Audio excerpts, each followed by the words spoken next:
안녕하세요. DJ 헤라입니다. 오늘의 사연 시작해 보겠습니다. 안녕하세요. 저는 제 인생 희대의 빌런이라고 할 수 있는 두 원수들을 물리치고 새 인생을 선물 받아 살아가고 있는 대한민국의 한 40대 여성입니다.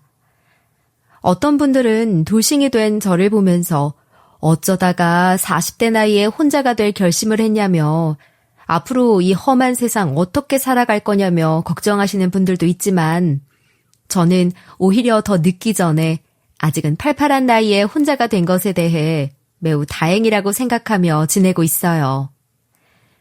그만큼 저는 재활용도 안 되는 쓰레기들을 만나 폭풍 같은 시간을 보내야 했는데요. 지금은 그 냄새나는 쓰레기들을 잘 처리해서 아주 잘 지내고 있는 중이랍니다. 저는 일찍이 결혼을 해서 오랜 시간 결혼 생활을 했어요. 안타깝게도 긴 결혼 생활 동안에 남편과 저, 또 그 이상의 가족을 만들어낼 순 없었어요. 둘 다 큰 문제가 있는 몸은 아니었는데 이상하게 아이가 생기질 않더라고요. 근데 워낙에 요즘에는 다 자연 임신이 어렵다고 하잖아요. 저희도 마찬가지였던 것 같아요. 남편과 결혼하고 7년이 넘는 시간 동안 아이가 생기지 않았거든요. 하지만 둘 다 맞벌이하고 서로 잘 배려하면서 살았기 때문에 아이는 크게 중요하진 않았었습니다. 물론 양가 부모님들은 한 번씩 아이에 대해서 물어보기는 했었지만 저희 둘 다 노력을 안 하는 것도 아니고 중간에는 병원에 다니면서 노력을 하기까지 했었는데도 임신이 되지 않았던 거라 딱히 터치를 하진 못하셨죠. 병원을 다니는데도 아이가 생기지 않으니 우리 부부는 자연스럽게 임신을 포기하게 됐고 그때부턴 우리 둘이 더 잘 살자라는 마음으로 지내고 있었습니다. 시댁은 너무 좋은 시댁도 아니고 그렇다고 나쁜 시댁도 아닌 적당한 거리를 가지고서 지내고 있었고요. 근데 결혼 후 7년째 되던 해에 시댁에 큰일이 하나 생기게 됐습니다. 바로 시아버지가 돌아가시게 된 거였죠. 그때부터 저희 부부와 남편네 형네 부부끼리 돈을 합해서 같이 매달 생활비라고 해서 용돈을 넣어드리고 있었어요. 시아버지는 평소에 지병이 좀 있으셨는데 간암으로 2년 정도 투병을 하다가 돌아가시게 됐어요. 근데 시아버지가 돌아가신 건 정말 슬픈 일이었지만 시부의 죽음은 저에게 슬픔만 안겨준 게 아니었습니다. 그때부터 불행도 같이 안겨주었어요. 시모는 결혼을 하자마자 주부로 살면서 지금까지 단 한 번도 밖에서 일이라곤 해보지 않은 분이셨습니다. 그래서 시아버지가 돌아가시고 나서는 본인이 일할 생각은 전혀 하지 않으시고 오직 자식들한테만 빌붙어서 살기를 바랬어요. 물론 60세가 넘은 분을 가지고 이제 그 집안에 돈 벌 사람 없으니 나가서 일하면서 사시라 이렇게 말씀드리는 것도 자식이 할 말은 아니잖아요. 그래서 그때부터 저희 부부와 남편 형네 부부끼리 돈을 합해서 같이 매달 생활비라고 해서 용돈을 넣어드리고 있었죠.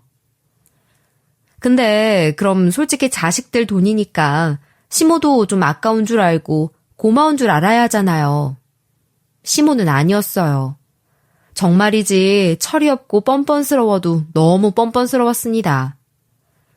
당시 형님네는 70만 원, 저희는 50만 원씩 해서 매달 120만 원씩을 시모에게 보내주고 있었어요. 솔직히 말해 적은 돈은 아니라고 생각했습니다. 왜냐하면 집도 시모 명의였고 시부가 돌아가시면서 탄 보험금도 재산으로 좀 가지고 있었거든요. 또 시모는 나갈 돈이 전혀 없었어요. 겨우 나갈 거라고 해봤자 핸드폰 요금이나 집 공과금이 다였습니다. 그러니 그 돈은 결코 적은 돈이 아니었죠. 근데도 이런 말을 하더라고요. 예, 한 달에 얼마 되지도 않는 돈으로 살려다 보니까 아주 사는 게 사는 것 같지 않다. 그래서 말인데 용돈 좀 올려다오. 그네 내가 지금 70만 원씩 보태고 니네가 50만 원씩 보탠다며? 그러지 말고 더 써라. 니네도 똑같이 70만 원을 올려서 보내줘봐. 누가 들으면 부모로서 할 수 있는 말이라고 생각할 수 있을 거예요. 근데 저희한텐 솔직히 말해서 50만 원도 적은 돈이 아니었습니다. 무엇보다 남편네 형은 두 부부가 다 대기업에서 일을 하고 있었고 남편이나 저는 중소기업에서 평범한 직장 생활을 하고 있는 사람들이었어요. 거기다가 저희는 집 대출금도 내고 있었고 차값에 한 달에 나가는 고정 지출들이 꽤 있었기 때문에 그 50만 원도 큰 돈이었습니다. 그래서 그건 더 못하겠더라고요. 어머님, 죄송하지만 그건 어려울 것 같아요. 형님네는 두 분 다 대기업 다닌다고 해도 애들도 지금 2명이나 낳아서 키우느라 돈 들어갈 때가 많은데도 어머님 생각한다고 70만 원씩 보내드리는 거고 저희도 여기 집 들어오면서 대부분이 다 대출이라 그거 돈 갚아나가는 것도 쉽지 않아요. 그런데도 쪼개서 어머님 50만 원 보내드리고 있고요. 저희도 더 드리고 싶은데 당분간 여기서 더 드리는 건 어려울 것 같아요. 죄송합니다. 나중에 저희 좀 더 여유 생기면 그땐 더 많이 드릴게요. 어머나, 너 이렇게 매정하네, 언니? 어쩌면 그렇게 시애미 말을 딱 잘라 거절할 수가 있어? 내 친구들은 자기 자식들한테 한 달에 받는 용돈이 얼마나 많은지 알아? 근데 나는 쥐꼬리만큼 맞는다고? 니네는 니네들 입에만 풀치라고. 내 입에는 뭐 그냥 흙만 쑤셔 넣으라는 거냐? 어쩜 그렇게 매정해? 어머님, 지금 저희 사정에서 최대한 많이 드리고 있다고 말씀드리잖아요. 더 드리고 싶어도 못 드리는 거예요. 그리고 솔직히 말해서 저희 친정 쪽엔 아예 용돈은 보내드리고 있지도 않아요. 저는 우리 엄마 아빠 자식인데 어머님께 드리는 용돈 우리 부모님께는 안 보내드리고 싶을 것 같으세요? 근데 친정까지 챙길 여유가 안 돼서 어머님께만 보내드리고 있잖아요. 그럼 어머님도 저희 사정 봐주실 수 있으셔야죠. 그거야. 사돈 댁은 아직도 돈을 버시잖아. 나랑 처지가 같니? 하여튼 난 이 용돈 가지고 못 산다. 쓸 데가 얼마나 많은데. 시모는 말이 안 통했습니다. 제가 더 드리기 어렵다고 말씀을 드리는데도 생떼를 부려댔죠. 한참 지쳐가려고 할 때쯤 다행히도 남편이 나서더라고요. 엄마, 그만하세요. 우리 진짜로 등골 휘면서 보내드리고 있는 거예요. 그러니까 일단은 그걸로 만족하세요. 그걸로 만족 못하겠다고 하시면 그냥 아쉬운 대로 사시고요. 와이프 말대로 우리 지금 최선 다해서 하고 있는 거예요. 그러니까 그냥 그게 아쉬우면 아쉬운 대로 지내세요. 믿었던 본인 아들까지 나서서 시모를 제지하니 시모도 그때는 암소리 못하고 확 삐치더니 그 이후부터는 돈 얘긴 하지 않더라고요. 근데 조용하면 시모가 아니었습니다. 얼마 안 돼서 시모는 혀를 내두를 만한 일을 하던 거 있죠. 남편과 시모가 다툰 이후로 시모는 나름 조용히 잘 지내는 듯 했어요. 덕분에 온 가족이 좀 조용히 잘 지내고 있었죠. 그때 하나 경사가 일어나게 됐습니다. 약간 노산이라고 할 수 있겠지만 형님이 늦둥이 막내를 가졌다는 거였어요. 7년이 넘게 아이가 생기지 않는 저희 눈치 보느라 형님네는 말도 못하고 있다가 어렵사리 온 가족이 모인 자리에서 이야기를 했죠. 근데 솔직히 저흰 진작에 아기에 대한 욕심을 내려놔서 그런지 오히려 너무 기쁘더라고요. 우리가 못 낳으니 아주버님 형님네라도 북적거리면 사람 사는 것 같겠다 싶어서 너무 기뻤죠. 그래서 진심으로 축하를 해드렸어요. 형님, 너무 축하드려요. 우리 아주머님 앞으로 더 열심히 일하셔야겠어요. 우리 막둥이 조카 키우시려면. 형님, 그래도 지금 노산이시니까 몸조리 잘하세요. 뭐 필요한 거 있으시면 말씀해 주시고요. 이게 무슨 경사야 진짜. 동서, 축하해줘서 너무 고마워. 내가 참 주책이야, 그치? 그래도 우리 첫째랑 둘째 둘 다 아들이라 막내는 딸이면 좋겠다 기대하고 있어. 그러게요, 형님. 딸이면 너무 좋겠어요. 형님이나 저는 둘이서 도란도란 아이에 대해서 이야기하고 있었습니다. 근데 그 사이에 찬물을 확 끼우는 사람이 있었어요. 바로 시모였습니다. 예, 너 그럼 이번에는 애 낳으면 육아며 회사는 다 어떻게 할 생각이니? 회사는 이제 육아휴직도 쓰긴 좀 어려울 것 같아서 일찍 어린이집도 보내고 베이비시터도 구하려고요. 어머나, 정말? 잘 됐다. 그거 내가 베이비시터 해줄게. 나야 뭐 집에 부양할 사람도 없으니 잘 됐네. 뭐하러 남의 손 타게 만들어. 이 할미가 있는데. 내가 애 봐줄게. 대신 그 베이비시터 주 월급만 나한테 줘라. 시모는 신이 나서는 본인이 베이비시터를 하면 되겠다고 자처해서 말을 하더라고요. 근데 황당한 게 그 베이비시터 월급을 본인한테 달라고 한다는 거 보니 그 속내가 훤히 보이던 거 있죠. 그래도 뭐 그건 어디까지나 형님네가 결정할 문제지 제가 왈가왈부할 수 있는 부분이 아니라서 그냥 지켜만 보고 있었습니다. 근데 웬걸요. 나중에 보니까 아주 사달이 나 있던 거 있죠? 나중에 다 들어보니까 시모는 형님네한테 아이를 봐주는 대신에 베이비시터 비용으로 한 달에 200만 원씩 달라고 하면서 생떼를 부렸다고 하더라고요. 어차피 사람 쓸 거면 그 정도는 드는 거 아니냐면서 아주 당당하게 요구를 했대요. 형님네도 고민을 좀 하다가 어차피 사람 쓸 건 맞고 그 정도 돈 나가는 것도 생각을 했었기 때문에 남의 손 타는 것보다는 친할머니가 더 낫겠거니 하고서 그 제안을 받아들였다고 하더라고요. 근데 그것부터가 진짜 사달이었습니다. 200만 원씩이나 받으면서 베이비시터 역할을 자처한 시모가 돈만 받아먹고는 그 역할을 제대로 안 했기 때문이었죠. 시모는 아이를 봐준답시고 난리를 치더니만 툭 하면 자기가 바람 쐬고 놀아야 우울증 안 걸린다면서 갓난아기를 데리고 하루 종일 밖에 나가서 노느라 바쁘고 애들 어린이집 차 태워 보내고 하원할 때 픽업하는 것도 제대로 안 해서 얼마나 골치를 썩혔는지 몰라요. 그런데다가 애 데리고 나가서 잘 놀면 그래도 괜찮은데 겨울에도 막 나가는 바람에 아기가 감기에 걸려서 응급실이나 병원 신세를 진 게 한두 번이 아니었다고 하더라고요. 그러니 형님이 결단을 하고서 더는 아이를 못 보게 했는데 그때부터는 형님한테 얼마나 못되게 구는지 가족 모임 때마다 만나면 옆에서 보는 제가 다 민망할 정도였고 결국에 폭발해버린 형님과 아주머님은 아예 시모한테 용돈도 끊고 거의 명절 때만 잠깐 얼굴 비추다 가는 사이로 바뀌어버렸죠. 그걸 보면서 저는 나중에 진짜 기적적으로 임신을 하게 되더라도 절대로 시모한테 애는 맡기지 말아야겠다고 생각했어요. 그리고 거기에서 저는 그냥 그 교훈 하나로 모든 상황들이 다 끝날 줄 알았습니다. 근데 저한테는 그때부터가 불행의 시작이었더라고요.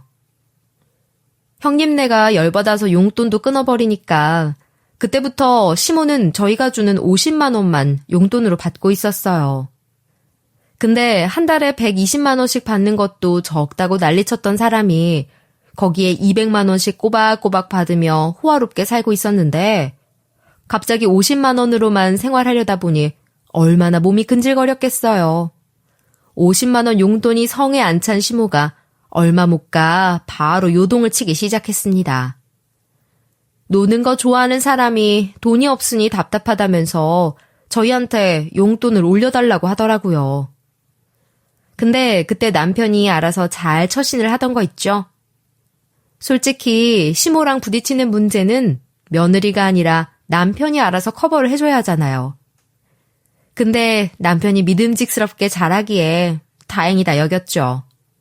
엄마, 우리도 지금 생활이 빠듯해요. 그러니까 형수한테 잘했어야지.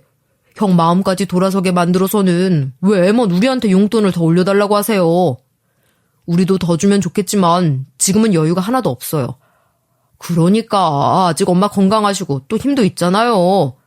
요즘에는 엄마 나이대 분들도 다 일하면서 사시던데. 엄마도 이참에 그 요양보호사 자격증이라도 좀 따서 일해보세요. 그럼 엄마도 좀 살만하지.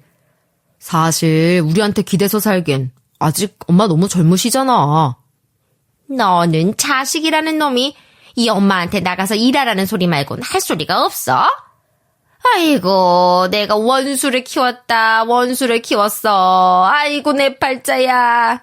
됐어. 내가 더럽고 치사해서 니네들한테 용돈 안 받아. 됐어. 제가 들어도 좀 서운하게 말했다 싶을 정도로 남편은 시모한테 세게 이야기를 하더라고요. 역시나 시모가 엄청 서운해했죠. 근데 다행히도 그 이후론 돈 얘기가 쏙 들어갔어요. 저는 남편에게 되게 서운하셔서 진짜로 포기를 했나 보다 했었어요. 하지만 나중에 가서 알고 봤더니 그게 아니었습니다. 제가 아주 이 두 모자에게 뒤통수를 제대로 맞고 있었던 거 있죠. 그때 당시에 제가 우리 집 통장을 정리하는데 남편 월급 통장에서 이상한 점을 발견하게 됐어요. 그건 바로 남편의 월급이 몇 달 전부터 올라 있었고 그 오른 만큼의 금액이 싹 시모에게로 들어가고 있다는 거였습니다. 알고 봤더니 남편이 회사에서 프로젝트를 하나 맡은 게 있었고 그게 추가 수당으로 들어오고 있었는데 그걸 저한테 말도 안 하고 시모에게 주고 있었던 거죠. 더 화가 나는 건 그때 당시에 저희 부모님이 여행을 가기로 하셨었는데 제가 돈을 좀 보내드리자고 하니까 두 분은 돈도 넉넉하신데 우리가 보탤 필요 뭐가 있냐면서 제가 100만 원 보내드리자고 하는 걸 30만 원만 보내자고 했던 인간이기 때문이었어요. 그때 제가 너무 서운해서 한바탕 싸우고 결국 100만 원 보내주긴 했는데 그랬던 인간이 뒤에선 몰래 자기 엄마만 챙겼던 거였죠.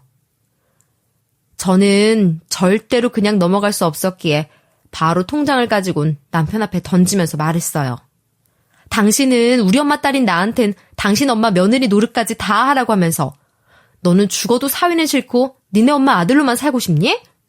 내가 니네 엄마 며느리 노릇까지 해줬으면 너도 우리 엄마 사위 노릇 해야 할 거 아니야.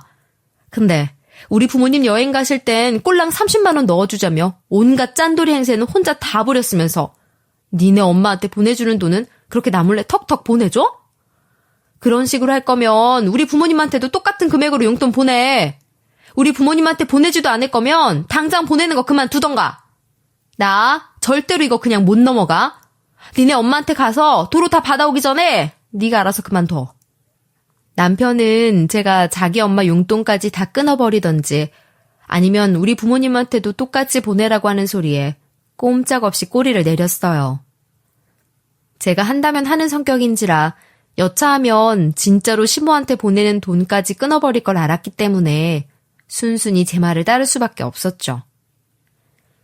근데 시모도 만만치 않은 성격이었기 때문에 남편이 몰래 더 보내던 용돈을 끊어야겠다고 이야기를 하니까 바로 저한테 전화가 오더라고요. 야, 네가 내 아들 조종했지? 네가 아니면 내 아들이 갑자기 주던 돈을 끊겠다고 할 이유가 없잖아. 내 아들이 나한테 주고 싶어서 준다는데 네가 뭔데 참견이야? 어머님도 진짜 양심 없으시네요. 솔직히 말해서 어머님 돈 많으시잖아요. 지금 가지고 있는 돈으로 사셔도 넉넉히 지내실 분이 이렇게 자식들 등골 빼먹으면서 지내고 싶으세요? 저도 우리 부모님께 용돈 보내드리고 싶은 자식이에요. 근데 저희 부모님께는 한 달에 단돈 10만 원도 못 보내드리면서 살고 있다고요. 죄송하지만 저희는 여기에서 더 드릴 수 있는 용돈 없으니까 더는 이 얘기하지 말아주세요. 저는 여기까지 이야기하고는 더 따지려고 드는 시모를 남편에게 토스를 해버렸습니다. 남편이 처음부터 처신을 잘했으면 이런 일도 없었기 때문에 알아서 다 책임지라고 하고는 시모와 통화도 하지 않았어요. 옆에서 통화하는 거 들어보니 시모한테 엄청나게 깨지는 것 같더라고요. 한참을 남편이 죄송하다고 비는 걸로 이 사건은 마무리가 됐습니다. 그 이후로 시모는 진짜로 돈 얘기를 꺼내진 않았지만 어쨌든 고부 사이는 좀 어색해질 수밖에 없었어요. 이전에도 딱히 살가운 사이는 아니었지만 그래도 평소보다도 더 좀 서먹해질 수밖에 없었죠. 근데 개의치 않았어요. 솔직히 잘 보이고 싶은 마음도 없었거든요. 평소에 너무 얄밉게 행동하는 게 많아서인지 잘 해드리고 싶은 마음이 없었습니다. 그렇게 또 한 1년 정도 지냈을까요? 저희 집안에 생각지도 못한 경사가 나타나게 됐어요. 그건 바로 저의 임신이었습니다. 아기를 크게 원하진 않았지만 그래도 생기면 잘 키워보자는 생각은 있었기 때문에 남편과는 항상 임신에 대한 희망을 가지고 있었죠. 근데 정말로 임신이 된 건지 제가 한 달에 한 번 해야 할 달거리를 안 하더라고요. 한두 달 정도를 안 해서 바로 임태기를 해봤는데 2줄이 나온 거 있죠? 그래서 바로 병원으로 갔더니 산부인과에서는 저에게 임신 확정 판정을 해줬습니다. 너무너무 기쁘고 행복했어요. 저는 이 소식을 얼른 가족들에게 전해주고 싶어서 남편에게 먼저 알렸죠. 남편도 눈물을 흘릴 만큼 기뻐했어요. 그리고 분명히 다른 가족들도 기뻐할 거라고 생각하고는 얼른 친정과 시댁에 알렸습니다. 역시 친정 부모님부터 시작해서 형님네까지 알렸더니 너무너무 기뻐하면서 축하를 해주시더라고요. 이들은 순수하게 저의 임신에 대해서 축하해 주었어요. 근데 딱 한 명은 아니었습니다. 시모만큼은 순수한 마음으로 기뻐하지 않았죠. 어머님, 저 임신이래요. 임신 테스트 집에서 해보고 병원 가서 확인했는데 임신이라고 하더라고요. 축하해 주세요. 어머나, 임신을 했다고? 세상에나 이게 무슨 경사야. 너무 잘 됐다. 축하한다, 얘. 가만히 있어보자. 근데 너 정도면 노산인데다가 또 초산인데 조심 또 조심해야 한다? 네, 안 그래도 병원에서 조심하라고 해서 몸 잘 챙기려고요. 그래, 그래야지. 자, 가만히 있어보자. 그럴 게 아니라 내가 당장 올라가서 너 챙겨줘야겠다. 내가 가서 너 돌봐주마. 애기 낳아도 내가 다 봐줄 거니까 걱정하지 마. 시모는 제가 임신을 했다고 하니 그때부터 호들갑을 떨기 시작했어요. 자기가 저를 돌보겠다고 아주 두 팔 벗고서 나서더라고요. 근데 제가 형님 때 만행을 봤기 때문에 그 꼴은 보고 싶지 않아서 단칼에 거절했죠. 어머님, 아니요, 괜찮아요. 저 그냥 조심하기만 하면 되니까 제가 알아서 할게요. 오히려 친정부모님이 더 가까이 계셔서 필요하면 친정엄마한테 부탁드리면 돼요. 예, 너희 부모님은 일하시잖니. 펑펑 너는 백수인 내가 봐주는 게 낫지. 아니요. 죄송하지만 어머님 도움은 괜찮을 것 같아요. 제 몸은 제가 알아서 잘 챙길 테니까 걱정하지 않으셔도 돼요. 제가 정색을 하면서 말을 하니까 시모도 멋쩍은지 그 뒤로는 말을 하지 않았어요. 그리고 저는 거기에서 모든 이야기가 다 끝난 줄로만 알았습니다. 근데 시모가 얼마나 끈질긴 사람인지 제가 또 망각을 했더라고요. 그 뒤로 얼마 지나지 않아서 바로 사건이 터지고 말았어요. 어느 날 퇴근해서 집에 들어갔는데 못 보던 짐들이 한가득 저희 집에 있더라고요. 근데 그것보다 더 황당한 게 있었어요. 그건 바로 생각지도 못했던 인물이었죠. 못 보던 짐들에 놀라 보고 있는 사이 안방에서 누가 튀어나왔는지 아세요? 바로 시모였어요. 남편과 제가 지내는 방에서 시모가 아주 뻔뻔스러운 웃음을 지으면서 남편과 함께 나오는 게 아니겠어요? 저는 그 광경을 보고 어이가 없어서 물었어요. 여보, 이게 다 뭐야? 어머님, 이 짐들 다 뭐예요? 여긴 어쩐 일이시고요? 오, 엄마가 당신 힘들게 임신했는데 각별히 신경 써야 한다고 지금부터 옆에서 돌봐줘야 한다면서 짐까지 싸들고 오셨네. 너무 고마워서 저기 작은 방 쓰시겠다고 하는 걸 내가 그러지 말라고 안방 쓰시라고 해서 지금 짐 옮기고 있어. 아니, 내가 괜찮대도 나 허리 안 좋다면서 우리 아들이 그렇게 안방에서 지내라고 하는 거 있지. 애미야, 미안해서 어쩌니? 그래도 저 작은 방도 니네 둘이 쓰기에는 넉넉해 보이더라. 집이 좋아서 그런지 아주 방이 넉넉히 좋구나. 저는 이 말을 듣는데 어이가 없었습니다. 그 둘이서 언제 작당 모의를 했는진 모르겠지만 모자가 둘이서 똑같이 나오는데 더는 못 들어주겠더라고요. 저는 더 들을 가치도 없다고 생각해서 말했어요. 당신 제정신이야? 지금 이걸 나한테 상의도 한마디 없이 다 결정해서 어머님 모시고 들어온 거니? 어머님, 제가 분명히 제 걱정 안 하셔도 된다고, 제 몸조리 제가 알아서 해도 된다고 말씀드렸잖아요. 저 그거 빈말 아니었어요. 왜 좋게 말씀을 드려도 못 알아들으세요? 어머님, 여기 진짜로 저 때문에 들어오신 거예요? 아니잖아요. 어머님 용돈벌이 하려고 들어오신 거잖아요. 그리고 안방을 쓰시겠다고요? 그건 진짜로 더 양심이 없으신 거죠. 저는 화가 나서 있는 대로 다 말했습니다. 아무리 말을 해도 말귀를 못 알아듣는 사람들한텐 직타로 말하는 게 정답이겠더라고요. 그랬더니 시모가 뭐라는 줄 아세요? 드디어 본색을 드러내던 거 있죠? 그래, 너도 봐주고 나도 용돈 받고 하면 좋지 뭘 그러니? 그럼 뭐 어때서? 너는 나한테 용돈 주는 게 그렇게 아깝니? 세상 천지에 너 같은 며느리는 없다. 어디 시애미한테 눈을 부라리면서 말해? 거짓말 좀 하지 마세요. 어머님이 저를 봐주시겠다고요? 어머님이 형님네 가셔서 어떻게 하셨는지 제가 다 들었는데요. 애기들 봐준답시고 가셔서는 시어머니 노릇 얼마나 하셨는지 저 다 들었어요. 저는 절대로 그 꼴 안 당할 거니까 당장 우리 집에서 나가세요. 저는 역정을 내는 시모 앞에서 더 화가 나 말을 했어요. 근데 여기에서 더 저를 황당하게 만드는 인물이 있었습니다. 다름 아닌 누구보다도 내 편이어야 할 남편이란 인간이었는데요. 이게 진짜 남의 편을 들더라고요. 이 인간이 어머님 편에 서서 저한테 되려 역정을 내는 거 아니겠어요? 당신 그만해. 진짜 해도 너무하네. 당신은 위아래도 없어? 당신 시어머니잖아. 지나가던 남도 이렇게는 안 하겠어. 아, 됐어. 내가 모시고 싶으니까 더는 말하지 마.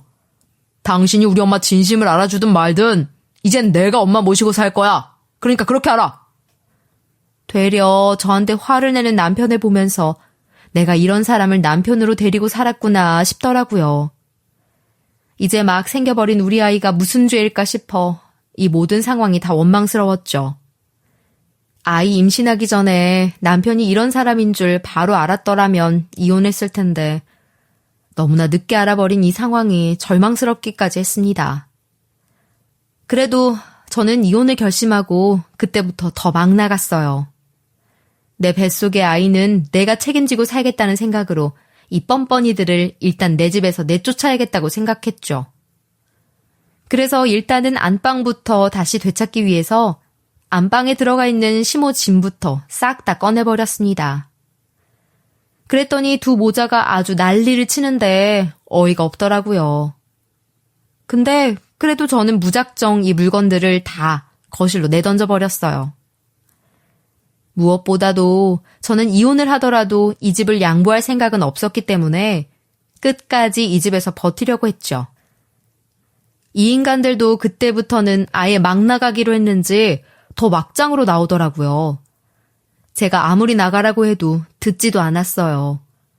무엇보다 남편도 이젠 아예 대놓고 자기 엄마 편에 서서는 제 배려는 아예 하지도 않았죠.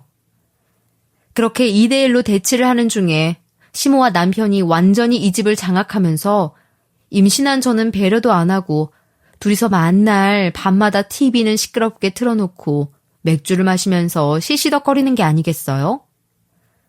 그것뿐만 아니라 집안일도 등한시하면서 원래는 집안일도 곧잘 했던 남편은 물 만난 고기처럼 시모 뒤에 숨어선 집안일도 하나 안 하고 있었죠. 물론 저도 안 했어요. 그랬더니 집안일 안 한다고 시모가 화를 내더라고요. 예, 너는 집안일은 전혀 안 하는구나. 빨래가 저렇게 밀려있는데 네 남편 출근할 옷은 빨아줘야 될 거 아니냐? 밥도 안 해, 설거지도 안 해. 아주 그냥 그동안 결혼생활 뻔하다 뻔해. 제가 왜 안 하는데요? 어머님 여기 왜 온다고 하셨어요? 임신한 저 돌본다고 오신 거 아니었어요? 근데 지금 여기서 어쩌고 계시는데요? 안방 다 뺏어서 들어앉아서는 지금 거실에선 어떤 꼴로 앉아 계시냐고요? 이제 제발 그만 좀 하고 나가세요. 당신은 당신 엄마가 그렇게 좋으면 둘이 같이 나가서 살아. 왜 싫다는 사람 말 무시하고 이렇게 되려 괴롭히는데? 아, 집도 팔았다 이미. 집도 싹 다 팔아놓고 이 집으로 들어온 건데 뭘 어디로 자꾸 나가라는 거야? 집을 파셨음 그 판돈 있으실 거 아니에요. 그걸로 새 집 얻으시면 되겠네요.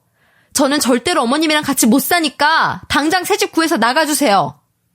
뭐야? 이게 진짜 보자 하니까 이제 나의 내가 네 시애미로도 안 보이는 거야? 그래, 당신 그만해 좀. 이 기회에 엄마도 우리가 모시고 살면 좋지. 안 그래도 대전에서 혼자 지내시는 거 마음에 내내 걸렸는데 이참에 효도도 하는 거지. 당신은 뭘 그래? 그 효도는 너나 하라고. 나한테까지 강요하지 말고. 나는 싫다고.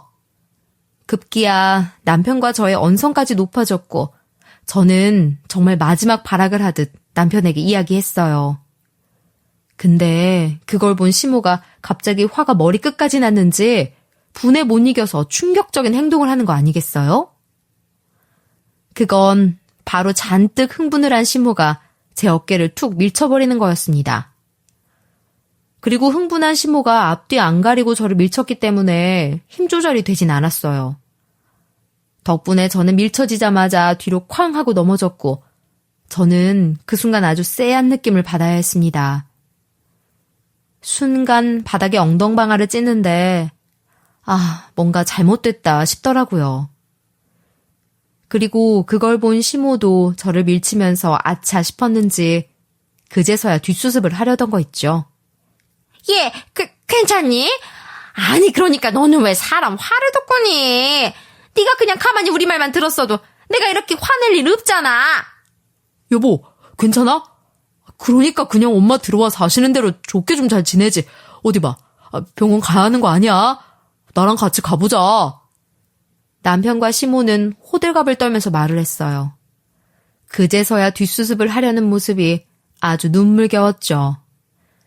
근데 저는 그때부터 그 인간들이 사람으로 보이지 않았어요. 그래서 제 몸에 손도 못 대게 하고는 말했죠. 미쳤어? 나한테 손대지 마. 손 하나 꼼짝하지 말란 말이야. 내가 왜 너랑 병원에 가? 나 혼자 갈 거야. 아니, 당신들이랑은 이제 끝이야. 내 아이 잘못되면 가만 안 둘 줄 알아? 당신들 절대로 용서 안 할 거야. 저는 얼굴이 새파랗게 질려있는 이 두 사람을 향해 발악하며 말을 했어요. 그리고는 그 다음날 바로 친정 부모님을 불러서 병원에 갔다 왔죠. 병원에 가서 저는 청천벽력과 같은 결과를 들어야만 했습니다. 역시나 제 느낌대로 유산이 됐더라고요. 그 자리에서 저는 엄마 품에 안겨서 얼마나 울었는지 몰라요. 모든 상황들을 알고 있던 우리 아빠는 화내면서 이 인간들 가만 안 두겠다며 당장이라도 쫓아가려고 했죠. 근데 저는 오히려 정신이 번쩍 들더라고요.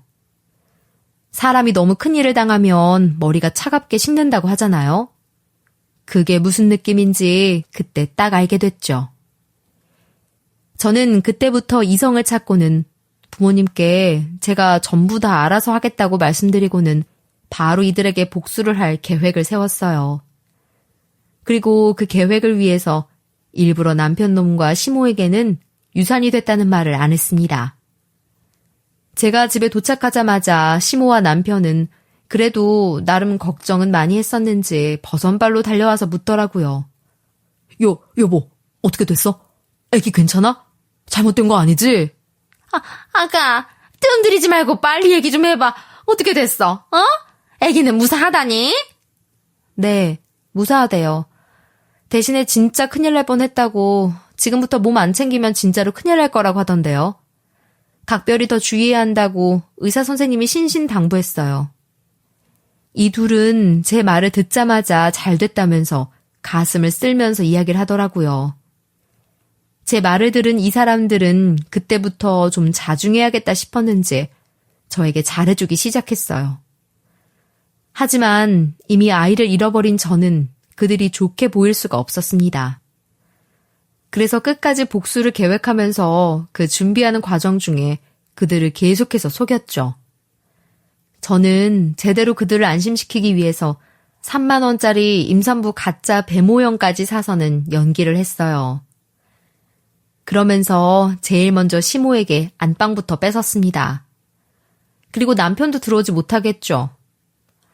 덕분에 남편은 거실 신세를 졌지만 그래도 아무 말 못하더라고요. 그 이후에는 생전 같이 가주지도 않던 병원을 몇 번이나 같이 가자고 했지만 남편과는 절대로 안 갈 거라고 쐐기를 박았어요. 왜냐하면 제가 임신 중인 연기를 계속했어야 했으니까요. 그때 시모와 남편은 저에게 꼼짝을 못했습니다. 임신한 저를 밀친 잘못이 있으니 제 말에 꿈쩍도 못한 거였죠. 그래서 저는 그걸 가지고 이때다 싶어 시모에게 갑질을 엄청 하고 며느리살이를 시켰습니다. 임산부인 저를 밀쳤다는 빌미로 엄청 못살게 굴었죠. 저는 새벽에도 갑자기 매운 게 먹고 싶다, 비빔국수가 먹고 싶다 등등 음식을 해달라고 요구를 했어요. 그리고 제 양말 하나, 속옷 하나 빨지 않았습니다. 모든 걸 다 시모와 남편에게 시켰어요. 근데 솔직한 심정으로 그렇게 해도 속이 풀리지가 않더라고요. 사실 제가 지금도 이렇게 겉으로 아무렇지 않은 척 제 사연을 쓰고 있지만 힘들게 얻은 아이를 잃었다는 그 아픔이 여전히 남아있기 때문에 이 이야기를 하고 있으면서도 마음 한구석은 얼마나 아픈지 몰라요. 근데 그때는 얼마나 더 심정이 그랬겠어요. 제 아이를 잃게 한 그들을 아무리 괴롭혀도 그 아픔이 씻겨 내려가진 않았죠. 그래서 더 못살게 굴었어요. 하지만 그 와중에도 확실한 복수를 위해서 열심히 제가 해야 할 일들을 했죠. 그렇게 남편과 시모가 알고 있는 출산날 전까지 임신 중인 연기를 했습니다. 그리고 출산날 전에 모든 복수의 준비가 다 끝나 이제는 디데이만을 기다리고 있었어요. 근데 그때 아주 고맙게도 시모가 딱 그 복수의 폭죽을 터뜨릴 준비를 해주는 게 아니겠어요? 그날도 저는 기회를 엿보며 시모에게 제 양말을 빨아달라고 했습니다. 근데 그때 더는 며느리살이를 못하겠는지 시모가 들이받기 시작하더라고요. 나름 참다 이야기를 하는 건지 이성을 잃은 듯이 이야기를 했죠. 야, 이게 진짜 보자 하니까 내가 네 며느리냐? 어? 이게 아주 이제는 대놓고 지 양말을. 아니, 나 안 해. 못한다고. 이 정도 했으면 됐지. 내가 언제까지 널 상전으로 모시고 살아야 하는데? 어차피 이제 애도 거의 나올 마당에. 나 안 할란다. 다 때려치울 거야. 어머나, 이제야 또 본색을 드러내시네요. 그동안 이렇게 업고 싶으셔서 얼마나 몸이 근질거리셨어요. 하지 마세요. 잘 됐네요, 그럼. 이제 더는 이 집에 사실 이유도 없으니 당장 나가세요. 뭐야? 이게 진짜 아주 이참에 그냥 이혼 당해볼래? 애 딸린 이혼녀 한번 만들어봐? 내 아들한테 이혼당하고 싶어서 이러지 지금? 임신까지 한 마당에 이혼당하고 싶지 않으면 까불지 마. 내가 너한테 실수한 게 몇 개월 전인데 그걸 빌미로 아직도 이렇게 시애미를 괴롭혀? 그래요? 나한테 실수를 한 게 몇 개월 전이라 이거죠? 근데 어쩌나요? 그 실수 하나로 지금 내 인생은 이미 다 망가졌는데? 내가 뭐라고 했어요? 당신들 절대로 용서 안 한다고, 가만 안 두겠다고 했죠? 저는 이때다 싶어서 썩수와 비웃음을 날리며 한마디 해주고는 계획했던 행동을 바로 개시했습니다. 저는 대놓고 화를 내는 시모와 옆에 멀뚱히 서 있는 남편 앞에서 전화를 들었어요. 그리고는 그들이 보는 앞에서 말했죠. 여보세요? 네, 선생님. 네? 뭐라고요? 제 임신 판정이 오진이었다고요? 7개월 전에 이미 유산된 게 맞았다고요? 그때 바닥에 넘어지면서 잘못된 게 맞다고 하시는 거죠? 네, 알겠습니다. 정확하게 알려주셔서 감사해요. 저는 전화를 받는 척 모든 사실을 그들에게 알려줬습니다. 그리고는 벙쪄 있는 그들 앞에서 배에 차고 있던 가짜 배 모양을 빼내 그 두 인간들 면상에 있는 대로 세게 집어던지며 소리를 쳤죠. 이 나쁜 인간들 같으니라고. 나 7개월 전에 유산됐었어. 당신이 나 밀치는 바람에 유산됐었다고. 내 아이 다시 돌려내놓으라고. 뭐야 당신. 근데 왜 말을 안 한 건데? 유산이 됐으면 진작 말을 했었어야지. 그럼 지금까지 우리 속인 거야? 속였어. 내 아이 그렇게 허무하게 뺏긴 게 너무 억울하고 화가 나서 그래서 그동안 니들한테 복수하려고 연기하고 있었던 거야. 나 우리의 저세상 보낸 니들한테 콩밥 먹일 거야. 그리고 이혼할 거야. 다시는 니들 얼굴 안 보고 살 거라고.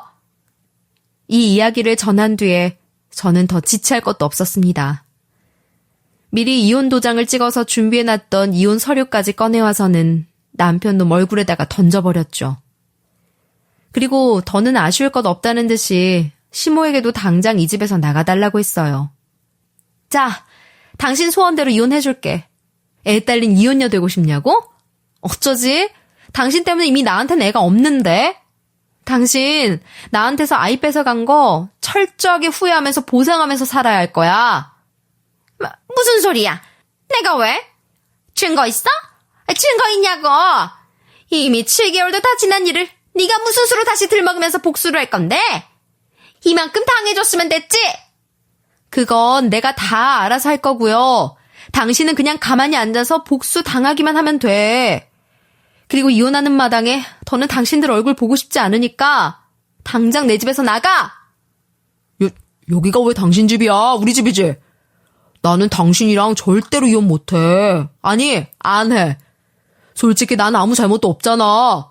당신 유산된 거 솔직히 엄마 때문이지 나 때문은 아니잖아.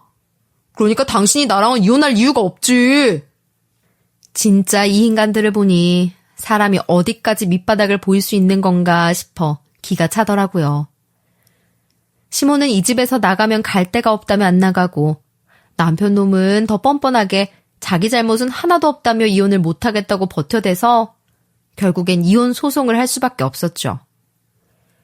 근데 이 인간들은 법원에서도 아주 당당하게 이혼을 못하겠다고 자기들은 잘못이 없다며 반응을 보이더라고요. 하지만 승리는 저의 몫이었어요. 왜냐고요? 제가 그 7개월 동안 정말 철두철미하게 제대로 복수할 수 있는 준비를 완벽하게 맞춰놨었거든요. 일단 저는 그날 유산을 확인하자마자 바로 병원 진단서를 발급받았어요. 그리고는 병원에서 나가자마자 곧장 변호사를 선임했습니다. 그러면서 변호사의 도움을 받아서 합의금과 위자료까지 싹 다 받아낼 준비를 했죠. 그때 당시 변호사님은 저한테 시모 때문에 유산이 됐다는 걸 증명할 수 있는 증거가 제일 중요하다고 했어요. 근데 그 증거를 구하기란 식은 죽 먹는 일이었답니다. 다행히도 당시 저희 집에선 개를 키우고 있었어요. 둘 다 강아지를 좋아해서 한 마리 분양해서 키우고 있었는데 맞벌이다 보니 집을 비우는 시간이 많아 홈캠을 설치해서 강아지가 잘 있나 수시로 보고 있었죠. 그리고 그 홈캠이 24시간 계속해서 가동되고 있었기 때문에 제가 시모로 인해 넘어지게 된 모습까지도 전부 다 찍혀 있었어요. 그 영상은 사건이 터진 그 다음날 바로 병원에 갔을 때 유산이 된 걸 확인했기 때문에 아직 홈캠 메모리 안에 남아있는 영상을 확보해 명백히 증거를 잡아낼 수 있었습니다.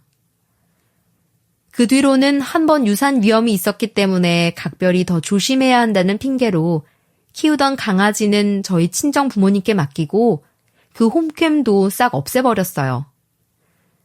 그 사실을 알 리 없는 남편은 순순히 그러자고 했고 그 이후 7개월의 시간을 보낼 수 있었던 거죠.